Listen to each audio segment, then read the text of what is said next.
అందరికీ తెలిసిందే. ఎంతో మంది చిక్కుడుకాయ కర్రీ తినడానికి ఇష్టపడుతూ ఉంటారు. ఇక పల్లెటూర్లకు వెళ్తే మార్కెట్లోకి వెళ్ళి చిక్కుడుకాయ తీసుకోవడం కాదు, ప్రతి ఇంటి ముందు కూడా ఒక చిక్కుడుకాయ చెట్టు ఉంటుంది. ఏకంగా ఇంటి ముందు పండించిన చిక్కుడుకాయను కూరగా వండుకొని తింటూ ఉంటారు. అయితే చిక్కుడుకాయలో ఎలాంటి పోషకాలు ఉంటాయన్నది మాత్రం చాలా మందికి తెలియదు. ఈ క్రమంలోనే చిక్కుడుకాయ తినడం వల్ల ఎన్నో రకాల అనారోగ్య సమస్యలు దూరమవుతాయి అంటూ చెబుతున్నారు నిపుణులు.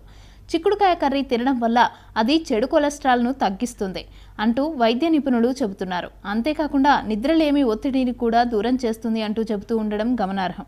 అయితే సాధారణంగా ఎంతో మంది మహిళలు రక్తహీనతతో బాధపడుతూ ఉంటారు. ఇక అలాంటి వారు క్రమం తప్పకుండా చిక్కుడుకాయ కర్రీ తినడం వల్ల ఇది ఒక మంచి ఔషధంగా పనిచేస్తుంది. అంతేకాకుండా జీర్ణక్రియను కూడా మెరుగుపరుస్తుంది. ఇక మెదడు పనితీరును కూడా చిక్కుడుకాయ మెరుగుపరుస్తుందట.